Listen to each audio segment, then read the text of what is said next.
हरे कृष्णा। किसी ने आपको दुख दिया हो तो उसे भूल जाना आसान नहीं होता। हम कहते हैं मैंने उसे माफ़ कर दिया, लेकिन मन के किसी कोने में वो बात फिर भी जीवित रह जाती है और कभी कभी हम सामने वाले से ज़्यादा अपने ही उस पुराने कष्ट को, दर्द को पकड़े हुए रहते हैं। लेकिन भगवान शिव की करुणा हमें ये सिखाती है, किसी को क्षमा करना ये हमारी कमज़ोरी नहीं अपितु अंदर की बहुत बड़ी शक्ति है। जब हमारा हृदय शिकायतों से, फरियादों से खाली हो जाता है तभी उसके अंदर भगवान के लिए जगह बन पाती है। तो इसीलिए इस श्रावण मास में चलिए हमारे अंदर हृदय की गहराइयों में छिपे हुए उस फरियाद, उस तनाव, उस अपराध भाव और उन सभी अनर्थों को हटाकर भगवान के लिए जगह बनाते हैं और हमारे शिव पुराण कथा यात्रा को आगे बढ़ाते हैं और सुनते हैं आज की शिव महापुराण कथा। आइए आज की कथा आरंभ करते हैं। इस कथा की पिछली कड़ी में हमने सुना था कि किस प्रकार सनत कुमार व्यास देव जी को हर प्रकार के नरकों का वर्णन करते हैं। पाप और पुण्य की अलग अलग कोटियां और अनेक प्रकार के नरकों के वर्ग का वर्णन हमने पिछली कड़ी में सुना था। चलिए अब आज कुछ ऐसी विशेष बातों के विषय में जानते हैं जो प्रत्येक मनुष्य को मृत्यु से पहले जाननी चाहिए। व्यास जी ने कहा, हे प्रभु, पापी मनुष्य बड़े दुख से यमलोक के मार्ग में जाते हैं। अब आप मुझे उन धर्मों का परिचय दीजिए जिससे जीव सुख पूर्वक यम मार्ग पर यात्रा आरंभ कर सके। तब सनत कुमार कहते हैं, हे मुने, अपना किया हुआ शुभ और अशुभ दोनों ही कर्म बिना विचारे विवश होकर भोगना ही पड़ता है। अब मैं आपको उन धर्मों के विषय में बताऊंगा जो सुख देने वाले हैं। इस लोक में जो श्रेष्ठ कर्म करने वाले कोमल चित्त और दयालु पुरुष हैं, वे भयंकर यम मार्ग के ऊपर भी सुख पूर्वक यात्रा कर सकते हैं।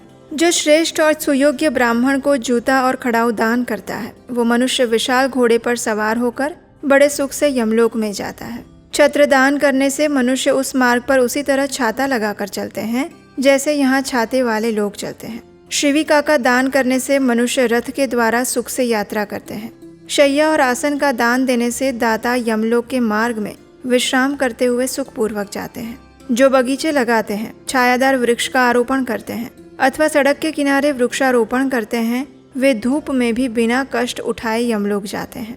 जो मनुष्य फुलवाड़ी लगाते हैं, वे पुष्पक विमान से यात्रा करते हैं। देव मंदिर बनाने वाले उस मार्ग पर घर के भीतर क्रीड़ा करते हैं। जो यतियों के आश्रम का निर्माण करवाते हैं और अनाथों के लिए घर बनवाते हैं, वे भी घर के अंदर क्रीड़ा करते हैं। जो देवता, अग्नि, गुरु, ब्राह्मण, माता और पिता की पूजा करते हैं, वे मनुष्य स्वयं ही पूजित होकर अपनी इच्छा के अनुसार मार्ग द्वारा सुख से यात्रा करते हैं। जो दीपदान करने वाले मनुष्य हैं, वो संपूर्ण दिशाओं को प्रकाशित करते हुए जाते हैं। गृह दान करने से दाता रोग और शोक से रहित होकर सुखपूर्वक यात्रा करते हैं। गुरुजनों की सेवा करने वाले मानव विश्राम करते हुए जाते हैं। गौदान करने वाले लोग संपूर्ण मनोवांछित वस्तुओं से भरे पूरे मार्ग द्वारा जाते हैं। मनुष्य उस मार्ग पर इस लोक में दिए हुए अन्न पान को ही प्राप्त करता है।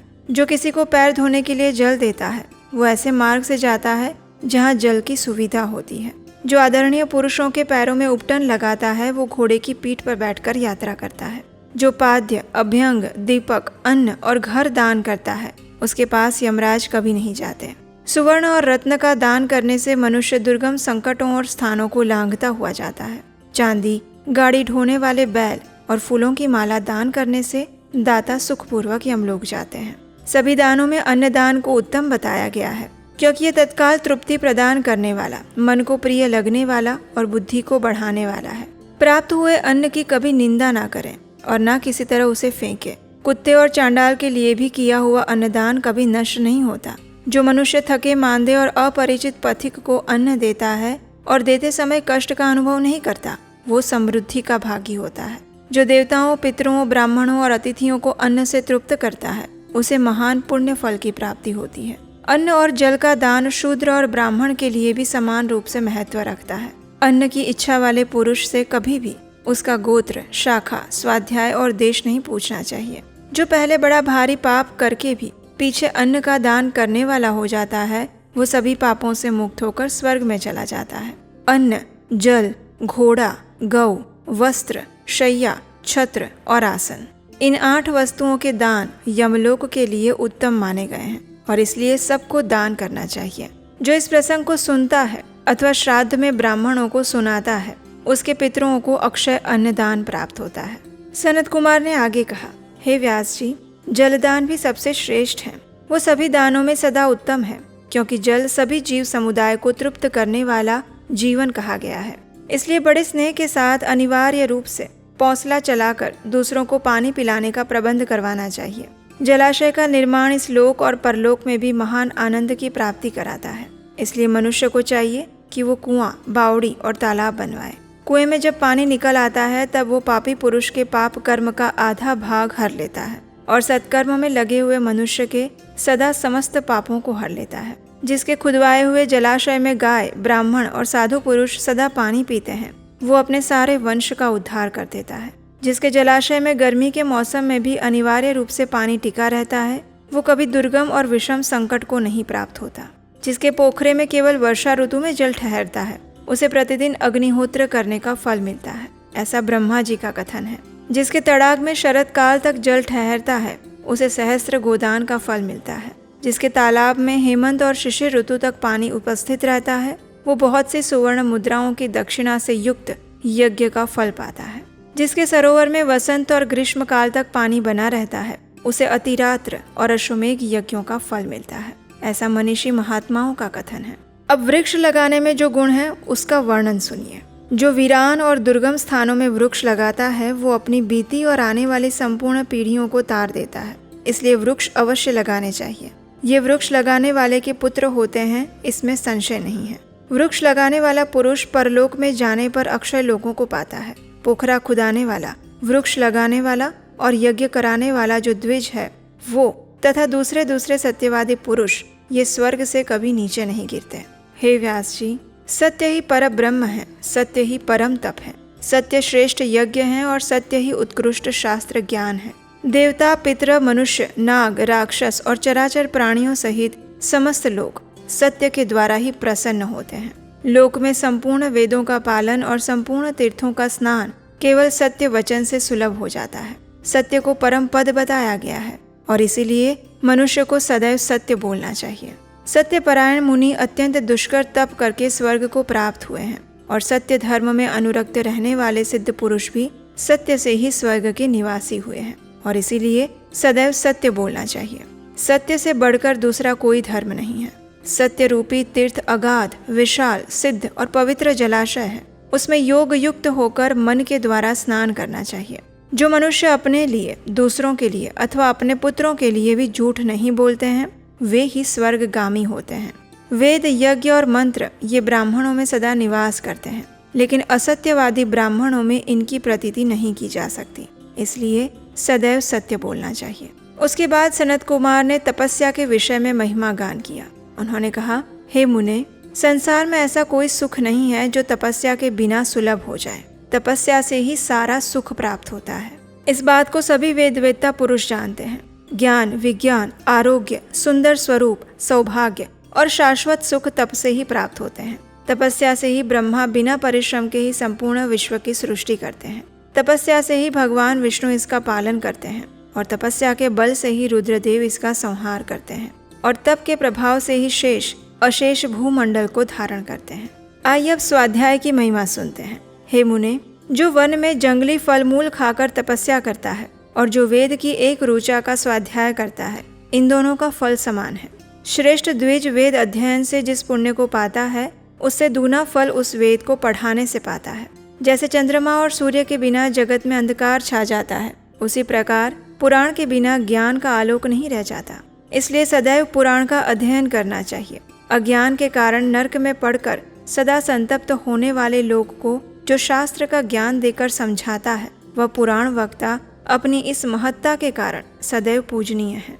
जो साधु पुरुष पुराण वक्ता विद्वान को दान का पात्र समझकर बड़ी प्रसन्नता के साथ उसे उत्तम उत्तम वस्तुएं देता है, वो परम गति को प्राप्त होता है। जो सुपात्र ब्राह्मण को भूमि, गाय, रथ, हाथी, सुंदर घोड़े देता है, अब उसके पुण्य फल का वर्णन सुनो। वो इस जन्म में और परलोक में भी संपूर्ण अक्षय मनोरथों को पा लेता है और अश्वमेघ यज्ञ के फल का भागी होता है। अब ध्यान से सुनिएगा। जो पुरुष भगवान शिव की कथा सुनता है, वो कर्मों के विशाल वन को जलाकर संसार से तैर जाता है। जो 2 घड़ी, 1 घड़ी अथवा 1 क्षण भी भक्ति भाव से भगवान शिव की कथा सुनते हैं, उनकी कभी दुर्गति नहीं होती। संपूर्ण दानों अथवा संपूर्ण यज्ञों में जो पुण्य होता है, वही फल शिव पुराण सुनने से अविचल रूप में प्राप्त हो जाता है। हे व्यास जी, विशेषतः कलयुग में पुराण श्रवण के सिवा मनुष्यों के लिए दूसरा कोई श्रेष्ठ धर्म नहीं है। वही उनके लिए मोक्ष और ध्यान रूपी फल देने वाला बताया गया है। शिव पुराण का श्रवण और शिव नाम का कीर्तन मनुष्यों के लिए कल्प वृक्ष का रमणीय फल है। यज्ञ, दान, तप और तीर्थ सेवन से जो फल मिलता है, उसी को मनुष्य पुराणों के श्रवण मात्र से पा लेता है। और इसीलिए इस श्रावण मास में विशेषकर प्रतिदिन शिव महापुराण कथा और भगवान शिव की दिव्य कथाओं का श्रवण अवश्य करना चाहिए। हे विप्रवर, सुवर्ण दान, गौदान और भूमि दान ये पवित्र दान हैं, जो दाता को तारते हैं और लेने वाले का भी उद्धार कर देते हैं। इस प्रकार दान करके मनुष्य सभी पापों से मुक्त हो जाता है। तुला दान की बड़ी प्रशंसा की गई है। गौ और पृथ्वी के दान भी प्रशस्त और एवं समान शक्ति वाले हैं। सरस्वती का दान इन सबसे अधिक उत्तम बताया गया है।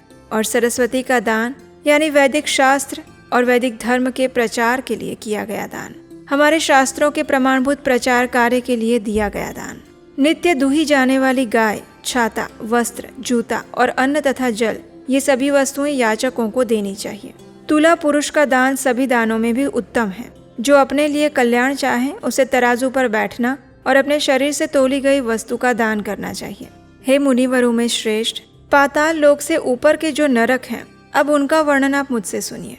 पापी पुरुष उन्हीं में यातनाएं भुगतते हैं। रौरव, शुकर, रोध, ताल, विवसन या विशसन, महाज्वाल, तप्तकुंभ, लवण, विलोहित, पीप बहाने वाली वैतरणी, कृमि या कृमिश, कृमि भोजन, कृष्ण, अस्सी पत्रवन, दारुण लालाभक्ष, पूयवह, पाप, वहनी ज्वाल, अधशिरा, संदर्श, कालसूत्र, तमस, अविचि, रोधन, श्वभोजन, अप्रतिष्ठ, महारौरव और शालमली इत्यादि बहुत से दुखदायक नरक हैं। उनमें जो पाप कर्म परायण पुरुष पकाए जाते हैं, अब उनका वर्णन करता हूँ, सावधान होकर सुनिएगा।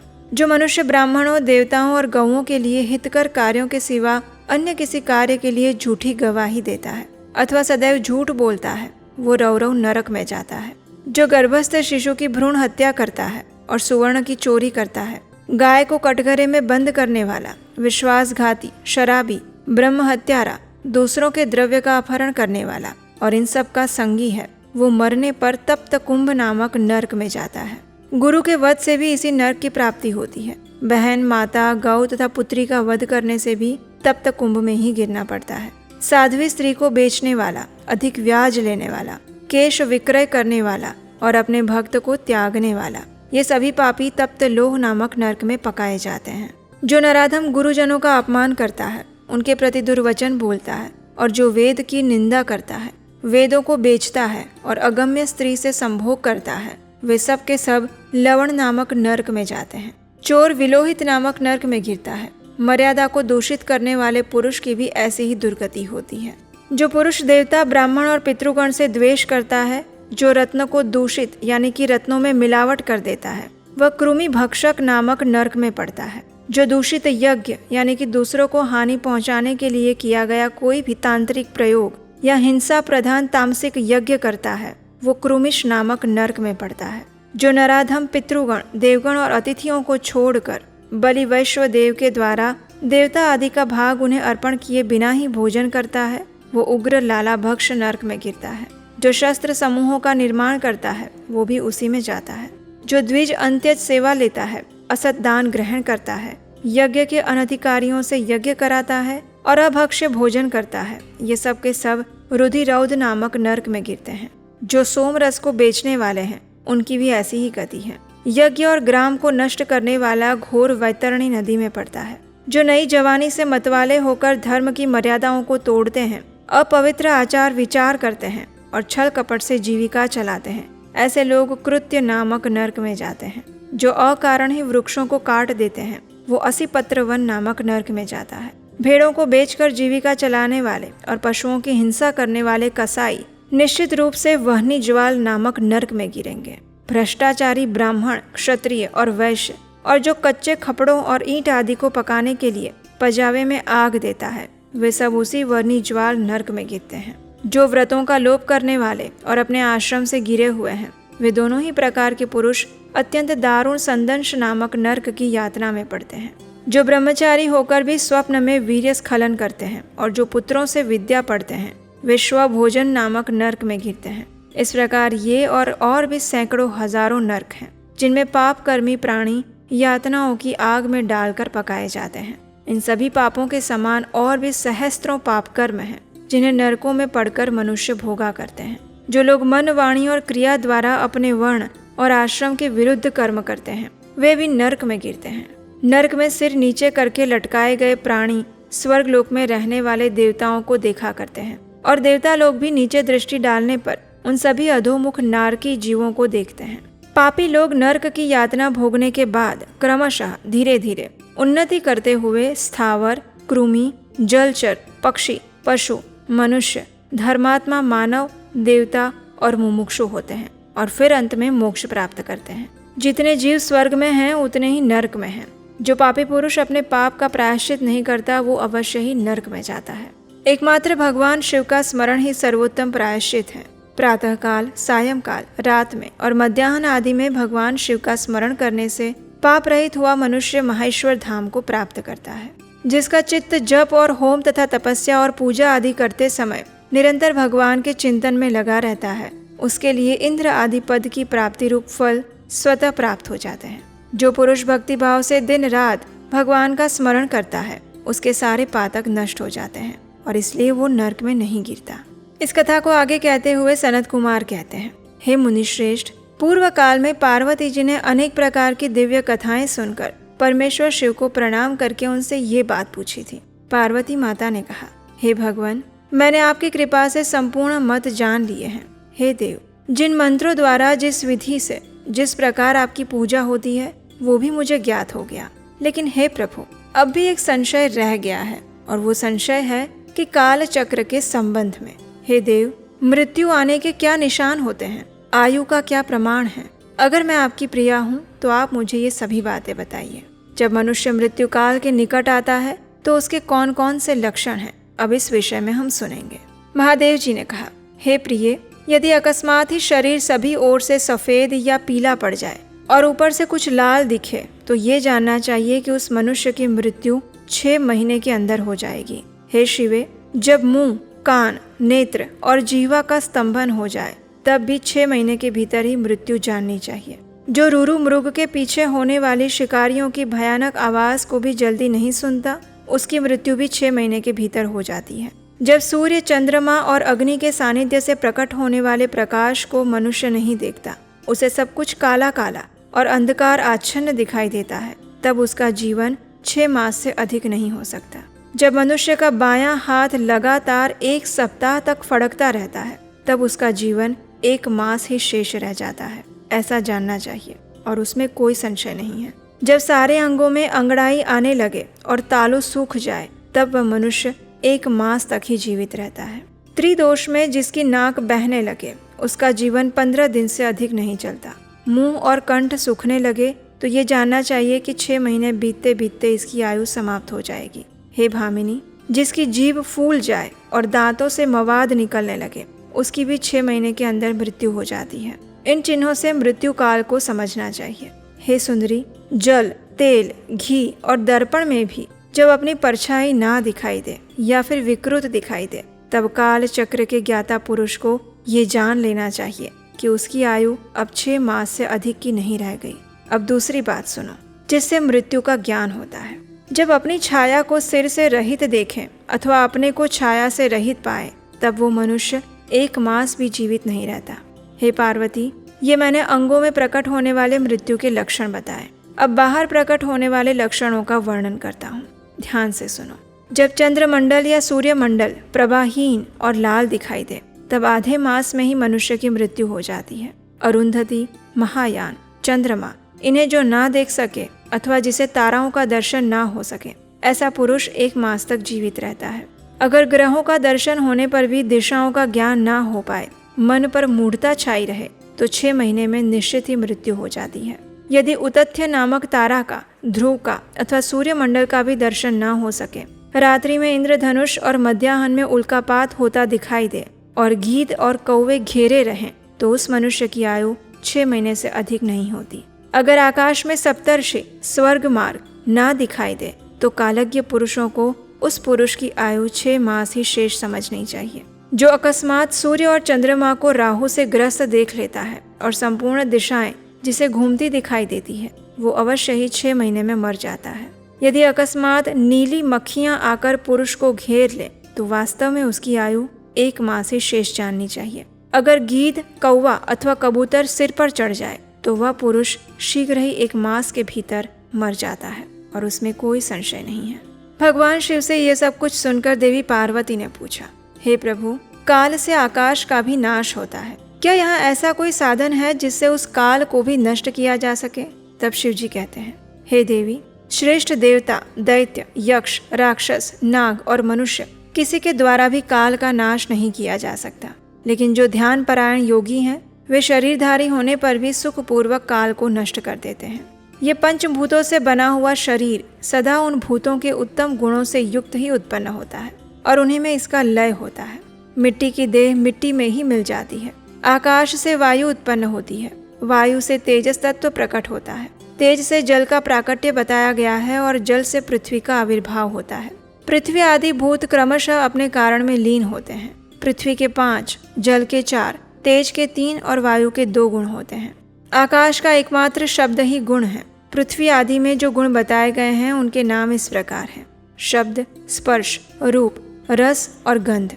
जब भूत अपने गुण को त्याग देता है तब नष्ट हो जाता है और जब गुण को ग्रहण करता है तब उसका प्रादुर्भाव हुआ बताया जाता है। हे देवेश्वरी, इस प्रकार तुम 5 महाभूतों के यथार्थ स्वरूप को समझो। इस कारण काल को जीतने की इच्छा वाले योगी को चाहिए कि वो प्रतिदिन प्रयत्न पूर्वक अपने अपने काल में उसके अंशभूत गुणों का चिंतन करें। योगवेत्ता पुरुष को चाहिए कि सुखद आसन पर बैठकर विशुद्ध श्वास प्राणायाम द्वारा योग अभ्यास करें। रात्रि में जब सभी लोग सो जाए उस समय दीपक बुझाकर अंधकार में योग धारण करें। तर्जनी अंगुली से दोनों कानों को बंद करके 2 घड़ी तक दबाए रखें। इस अवस्था में अग्नि प्रेरित शब्द सुनाई देता है। इससे संध्या के बाद का खाया हुआ अन्न क्षण भर में पच जाता है और संपूर्ण रोगों और ज्वर आदि बहुत से उपद्रवों का भी नाश हो जाता है। जो साधक प्रतिदिन इसी प्रकार 2 घड़ी तक शब्द ब्रह्म का साक्षात्कार करता है वो मृत्यु और काम को जीतकर इस जगत में स्वच्छंद विचरण करता है। वो सर्वज्ञ और समदर्शी बन जाता है और फिर संपूर्ण सिद्धियों को प्राप्त कर लेता है। उस शब्द को सुनकर योगी तत्काल संसार बंधन से मुक्त हो जाता है और इस प्रकार शब्द ब्रह्म का चिंतन करना चाहिए। इसी ज्ञान के साथ आज की हमारे शिव महापुराण कथा को यहीं पर विराम देते हैं। इस कथा की अगली कड़ी के साथ हम आपसे मिलेंगे कल प्रातःकाल आपके अपने चैनल उपदेशाष्टकम पर। भगवान शिव की तरह हमेशा शांत, धीर और गंभीर रहना चाहते हैं, लेकिन मन बार बार परेशान करता रहता है। ओवर थिंकिंग से थक चुके हैं और इमोशंस तो इतना ज़्यादा ऊपर नीचे हो जाता है कि पूछो मत। मेडिटेशन डेली शुरू करते हैं लेकिन कंसिस्टेंसी नहीं बन पाती है। गुस्सा तो इतना आ जाता है कि बस पूछो मत। अगर इन सभी प्रॉब्लम से आप भी गुजर रहे हैं तो ये कोर्स आपके लिए है। हम आपके लिए लेकर आए हैं एक स्पेशली डिज़ाइन क्यूरेटेड कोर्स जिसका नाम है द शिवा कोड, जिसके अंदर हम भगवान शिव को तत्वतः जानने का प्रयास करेंगे। उसके अलावा भगवान शिव के जीवन से हम अपनी लाइफ में प्रैक्टिकली क्या सीख सकते हैं वो भी हम जानेंगे। मेडिटेशन को सरल कैसे बनाया जा सकता है, अपने इमोशंस को कैसे कंट्रोल किया जा सकता है और भगवान शिव के पास टाइम से हमें क्या शिक्षाएं मिल रही हैं। और उसके अलावा 5 माइक्रो हैबिट्स जो आप अपने जीवन में भगवान शिव के जीवन से उतार सकते हैं। लिमिटेड टाइम ऑफर है तो जल्दी से जाइए, नीचे डिस्क्रिप्शन बॉक्स में लिंक दिया गया है।